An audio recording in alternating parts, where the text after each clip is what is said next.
right, welcome back to the SizzleSal Show.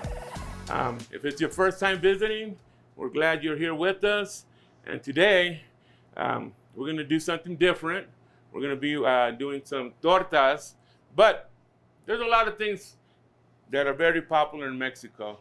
One is soccer, lucha libre, boxing, and we love boxing. We love boxing. We always talk about boxing. And the last thing is, well, there's so many things in Mexico that tacos, enchiladas, but today we're going to go with tortas, okay? We're going to do a torta, a milanesa torta. So think of it as a chicken fried steak, but a thin steak, okay? So we got all this other good stuff up here. We got some chorizo, we got some queso oaxaqueño, we got jamon, and we got some beef hot dogs. The good stuff, okay? There ain't no chicken, ain't no pork in here. It's 100% beef. Because I ate a lot of that stuff when I was a kid. Oh, I'll give them a turkey hot dog. Who wants a turkey hot dog? Not today. Anyways, and today what we're going to be using is, there's a lot of cuts you can use. I know in Mexico they use the milanesa. It's more of a shoulder cut. It's more of a tougher cut, but we're using a flap meat today, and that's what we're going to be doing today. So my guest here, a good friend, Santiago. There's Santiago. Diego. Or Diego or James. But anyways, at the end, James might switch on us. We're not gonna give the secret away, right? It might be a surprise. We'll see if you can convince me, SizzleSal, that your food is worth that switch. Right, we'll and see. we might bring a special guest in from Mexico. We don't know.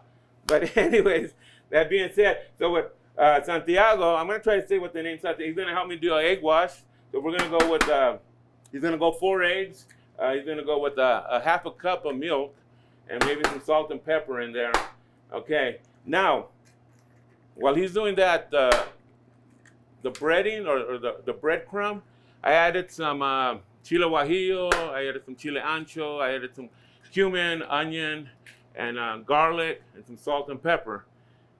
In the description box, you will find the recipe. So I'm not going to go too much into step by step what's in here, but if you go to the description box, the recipe will be there, okay? So while he's getting that ready there, this extra meat, if you don't want to add it to your milanesa, you can just go basic, whatever your steak. If you want to go tomato, lettuce, mayo, or whatever you want, you can add that to it, okay? But this is classic, okay? And this is a really good torta. So at this point, where we're gonna go ahead and gonna put in the egg wash, and then we're gonna bread it, and I'm gonna get something else over here. That way we can put the ones that are already done, here. SizzleSal, how important is it for you to have this assembly line set up, right? So you've got it already set up here. You go egg, right? Right. And then how do I make sure I get enough breading on it? What is the perfect amount of breading for you on this piece of meat? What do you like most?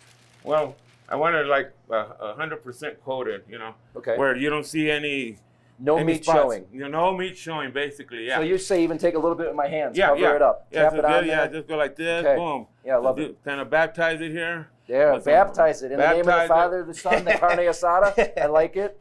Okay. There you go. So basically, we just want it nice and. Because you're probably gonna lose some of the breading when we start cooking, okay. Right? You give it a little shake off? Yeah, you can do that. Okay. So you're satisfied right here. Yeah. This is good. Yeah. Love it. Look at this. So long here. Anyway, some of these pieces we're gonna cut here earlier. I mean, a little bit later. But yeah, just go 100%. Just go all the way down until where. You also said you soaked it in buttermilk. Why? Why is it buttermilk so important for you? What makes that special? Well, I'm glad you brought that up. So before, I think I marinated in some buttermilk probably about 4 hours before. So you can do that if you like, okay? I'm gonna give you a tip. A lot of the recipes call for buttermilk, but sometimes you might only use a cup, right? And then you're throwing the rest away. So a good way for that is you get 1 cup of milk and you get 1 tablespoon of vinegar. Okay, at least a minimum of 10 minutes. I mean, if you leave it there for 30 minutes, that's good. So I don't buy buttermilk no more. I just make my own at home now. I like it. Okay. Yeah, so by putting it in the buttermilk, a lot of people use it for their chicken, steaks, and it makes your meat a lot more tender. Sure. Okay, and it takes that, sometimes that meaty flavor off it too. So that's a good way to do it too. Another thing about the cheeses, earlier we're using a Oaxaca cheese. Now, if you can't find that, depending where you live at, the mozzarella cheese works just great. So we got this bread at the local bakery called Nana's Bakery here in Colorado. They made us this bread today. Look at this, really nice fresh bread. So this is a typical bolillo. It's a smaller one. This is not going to work for what we have today because we're making a big torta. Now, depending where you live at, you might not have a Mexican bakery, okay? You might not be able to find this type of bread. This is a good French bread. I've used this before, okay? So this will work just as good as that bread. A little bit different on the taste, but if you can't find this, go with this. Okay, so now we're gonna get ready to start doing some cooking. We're gonna go with the milanesas first, and then we'll go to the other meats here, okay? Well, let's do it, right? Let's go. Hopefully this is, I don't know, what do you think? We got a nice hot oil. Yeah, get it up hotter, yeah, it's not, yeah, there we go. I wanna see that sizzle, Like SizzleSal. Yeah. There we go. Yeah. I wanna start seeing that sizzle, yeah. Yeah, okay. All right, we got that going there, right? Okay, so what we can probably do at this time, if you want to help me, just kind of cut the sausage. Cut them straight down the middle? Yeah. And why do you cut it? What's the point of cutting I'm cutting them here because that way they lay a lot better on the bun. Okay. They won't roll out as easy. You want it butterflied or sliced all the way to butterfly? Yeah, we can butterfly. Okay. Like that. That's good. All right. Yeah, we can butterfly there. Yeah. Okay. So as we're cooking the milanesas, once the oil's nice and hot, since it's a thin cut, it's gonna cook pretty fast. Okay, maybe 5-6 minutes at the most. Okay, and they're pretty much done at that. So you don't really have to cook them a whole lot. But you do want to just remember that you have some hot oil. Okay. SizzleSal, I know I'm learning all about Mexican sandwiches today, but I'm Irish. So we like things to be a little crispy and brown. Right. Is it okay if I get a little char on my my breaded steak, and will it still be a solid sandwich? Will I still enjoy it? It won't be a torta no more. Oh, it won't be a torta no more. It'll be an Irish torta. An Irish torta. It'll be an Irish torta. We need a shamrock for it, maybe some potatoes. Go. Okay. Yeah. No, but hey, your preference. You can cook it, how you want. You do you. But it's a good rule. Okay. So all right. Hot dogs are butterflied. Okay, we're good here on that. Okay. So we're gonna come here. Like I said, this don't take too long. A little bit more here. A little bit more, yeah. Do it a couple there. Okay, like on that. Okay. As I mentioned earlier, this is a torta that somebody that likes a lot of meat, right? Yeah. But if you don't want all this meat here, just go with that, and you're good. Another good thing is you can make these out of chicken. So you get at the carniceria, they do a really thin fillet on the chicken breast. You can do it the same way. You just bread it, and then also fry it, and there you go. Yeah. I've never been in Mexico. If I'm in Mexico, is this a popular dish at many restaurants? Are there food trucks with it? Is it vendors on the side of the street? Yeah. And this is this the most popular, would you say? Or are there any exotic ones? Are there shrimp tortas, or is there a different? Well, they make them out of carne asada, carnitas. Okay. Milanesa, just ham. Yeah, just ham. Cheese, lettuce, tomato. That's the poor man's torta. Poor man, like a ham sandwich? Yeah, they used to call it el chavo de ocho. Okay. That was a popular one there. It was really basic. Okay. But this one here, we're just getting a little bit, I'm smelling it, Sal. Yeah, I'm smelling it. We hear that sizzle? I hear the sizzle. All right. Oh, we're flipping. Go ahead, you flip. Kind of golden brown, just a little bit of like darker brown sticking up on the top. I like that right there. Yeah. And then I like, you want it to be flat, right? Yeah. I don't want any bubbles sticking up, kind of press it down. We're trying to get this here. On a sandwich. Now, did you pound this meat out? Is this meat ever pounded out? Just cut paper thin like that? Yeah, they cut a paper thin here, so you don't have to pound it out. Love it. Now, if you get a thicker one, I would pound it out. But this is pretty thin. I look for this particular cut here, you know, for that reason there. So if I got a flank steak, I might have to do, if I go to the store, the supermarket, I might have to pound it out just a little bit. Like in Mexico, the carnicerias is very popular thin steaks. Thin steaks. You'll never find like a porterhouse, you know, a New York, a filet mignon. But those are good steaks. Yeah. Or, you know, but there's always paper thin. Okay. And why? Well, maybe out of a big filet mignon, you can maybe feed 4 people out of it once you slice it. Cut it up. I like it. Cut it up. Yeah. There you go. Let's say that this is the first time I'm making it. How do I know my meat is ready? Like, I can't just go by color, right? Like, you can use a thermometer. Is there something you look for specifically that tells me this guy's ready to flip, this guy's ready? What I'm looking at for blood spots to surface up. Okay. Okay, so you see these kind of puddles here? Yeah. Those are blood spots, okay? Okay. Mixed with the green. So once that starts coming up, then you know it's kind of getting ready to turn. Okay. So when you flip it, also you'll look on the other side. And see it? And see if there's no more of this popping here, this blood spots. Then you're done. You're good. So I think that's flipping, right? Okay. You're good at turn right there. Okay. You're good at there. Look at that. Yeah, look at that. Beautiful. All right, we're going to the second phase now. So we're going to go ahead and start doing some chorizo, the salchicha, the ham. So at this point, it's going to start going pretty fast. So here you go. You can put that in there. And then the goal here is to kind of get that cheese melted in there. Oh, let's take the casing off. SizzleSal, why do you take the casing off? If I make an Italian sausage, I don't take the casing off usually. What's the difference here? Well, here, the reason we take the casing out, that way we want to break and we can spread it evenly on the bun. I got you. Now remember, you don't want big like lumps and chunks in the torta, because once you bite into it, a lot of the stuff kind of sliding out or rolling out of the bun. Okay. So we kind of break it down. At this point, we're going to break it down more because we're going to be adding some queso oaxaqueño. I got you. So it's okay to take this chorizo and push it down a little bit? Yeah, that's what you want to do. Kind of ground up a little? Okay. Exactly. You want to kind of bring it down, kind of like some ground beef. Got it. Love it. Okay, at this point, I'm going to start cooking some sausage. This on still? Yeah. Okay. I'm going to do 3 because we're going to make this a couple of sandwiches at this point, okay? And then I'm going to do the ham and the cheese, and then we're going to start putting it together. All right, so what am I looking for my cut? Yeah, straight across here, wideways? Yeah, okay. Exactly. I like to work one side and make a line and then follow it around. Got you. And then lay it down. And then I know I'm just making it in a straight line here. Okay. So now don't try this at home if you're not a professional, because you could cut your finger off like this.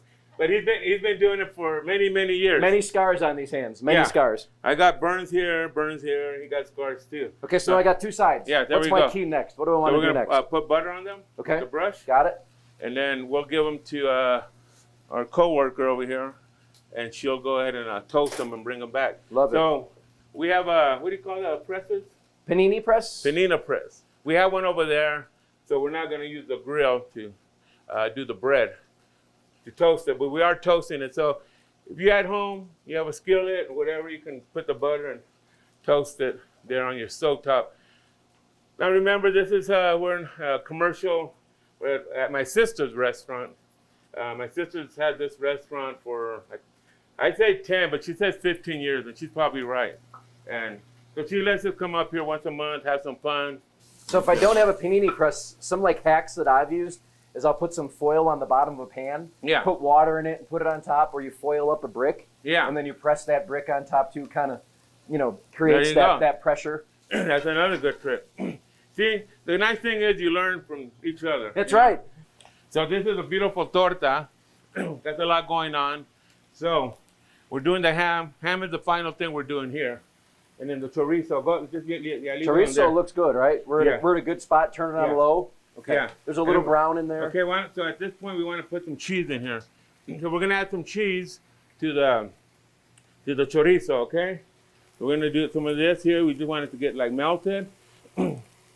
In here, and we're gonna add this here, okay, and why not a little bit more cheese? We're from Wisconsin, right? Is that where all the cheese comes from? You gotta say it right. You gotta say Wisconsin. Wisconsin. Yeah. So here's what we're doing here. We're gonna kind of make it look like a sandwich. We're adding it here, okay, and then we're gonna add it there, okay. So at this point, what I'm gonna do, I'm gonna lower the heat because I don't want the ham to overcook. Well, he's melting the queso with the cheese. over here. A little tip. You know, I always like to give a little tip on whatever it might be. But today, I use this salt. I get it from Mexico, so I ordered it online. And this salt just gives a world of a difference when you're using it on carne asada, on beef primarily. Okay. And another thing about salt that I didn't know, back in the old days, the medieval days, or way back when there was no television. Long time ago. No television. Anyways, I didn't know that salt was equivalent to the same value as gold. So, for example, the soldiers, like the Roman soldiers, they say, hey, come on up, here's your payday. There you go. Thanks, you had a good week, and enjoy your salt. Thank you. I'll put it on all my meats and preserve them. There you We're go. acting here. And then that was his pay, and he was happy, right? So anyway, so that's where the salary, the word salary came from, because of salt, okay? So it was a form of income, so you would get paid that way. Now today, hey, I don't want salt to get paid. Show me the money. Show me the money. And some salt while we're at it, okay? Here we got the chorizo with the cheese. I'm trying to accomplish here, kind of get like that nacho cheese. So kind of, it's not too clumpy. So that's why we're adding a little bit more milk. We're going to get there very soon. Okay, so what do you think there? We good there? A little bit more milk. Keep working through it. Just kind of get it in there. Okay, got it. So now we're going to start putting the torta together. Okay, so we got a lot of good things here. There's some things that you might want on your torta, some that you might not want. I'll let you know on a little secret about me. I don't like onion. Okay. But who am I to say for you not to put onion on yours? You know? So, you like onion, amigo? Love cebollas. Cebollas? You put cebollas on there. Okay, so we're gonna go with the first, okay? Here. Now, what goes good with mayo? Avocado, right? Oh, yeah. Tomato, right? Yeah. Okay, so why don't we do that, right? So we're gonna put some, and the good thing about this, we're gonna go ahead and put it here. Might have to smash it a little bit, but again, they said no gloves on. So this is a messy kind of sandwich. It could be. This isn't a sandwich that you're going to be able to eat while you're driving. It's going to leak on your nice pants. Yeah, Okay. Yeah, man. If you're watching TV, laying down in the bed, and you fall asleep, there might be avocado on your ears. Might be avocado in your ears. I understand. Okay. Yeah. Anyway, so yeah, it could be a messy one. So we're gonna do tomato goes good with avocado, right? Yeah. Okay. Another piece? Oh yeah. Okay, amigo likes onion, right? We're gonna go with some onion here. This is not for me, this sandwich, this is for him. Do you like the jalapenos? Jalapenos. So we don't, give me the piece, the tongue there. There we go. I don't want to get it there. So here's what we're gonna do. Put some on there for you. Okay. Yeah, pickled carrots, jalapeno. Okay. There you go. You carrots too? Oh yeah. Now this is very popular in Mexico. They like to put, there you go, you see? Carrots. Delicious. Because they're in the vinegar, right? Mm-hmm. I'm not a big fan of this either. Good crunchy pickled taste, a little bit of heat. Is that good enough there for you, amigo? Love it. Yeah. Okay. Okay, so after this, what we want to do, we're going to put one of these on here. So you're going hot dog and steak. Yeah, so you know why I'm putting this? Because it's heavier to kind of hold down the rest of the meat, right? Okay. So at this point, you want to kind of just press it a little bit. All right. If you can, like that. Yeah. Okay. And then what we're going to do here, we're going to go ahead and add some chorizo mix on here, okay? All right. So don't see your cardiologist after you've eaten a SizzleSal sandwich, is what you're telling me. I might need to hit the gym for a little while, detox a little bit here. Okay. We got some chorizo and oaxaqueño queso on here. Okay, guys? All right. And then we're going to finalize it pretty soon. We're going to go ahead here, okay? And add some more. Look at that. Oh, baby. Look at that. Look at that, huh? Look at that. And then we're going to put the sauce here. What's your secret sauce here? Can you tell everybody? Well, I didn't make this. My brother made this sauce, but it's chipotle chilies. And I don't know if you put lime juice in here. Ooh. And, some other good stuff. It's a surprise. It's a surprise. I like it. But it got a good flavor, okay? So what do you think we're at right here? Oh, man. Huh? I think it's a $25 sandwich. Yeah? Okay. So we're good. Now the moment of truth, right? Can't wait. We've been waiting for this for some time. Not hours, minutes. Anyways, I'm gonna go ahead and cut this in half, right? Okay. And the beautiful torta. Everything's fresh, freshly made today. As you can see, woo! Look at all that's going in here. You see the beauty? All the meats, the cheese, chorizo, milanesa, everything we've been talking about for the last 30 minutes. It's in here. Now, you want the recipe? It's gonna be in the description box. Now, remember to if you hit likes, comments, and if you want alerts of the good stuff we're making, subscribe to our channel, and we're gonna let you know what the next episode is gonna be all about. Well, enough holding the sandwich. I'm gonna give it to my amigo here, and go ahead and get in here. And he's gonna try that out. SizzleSal, I'm ready. All right, America needs you. Ay, caramba! Now you're really Mexican.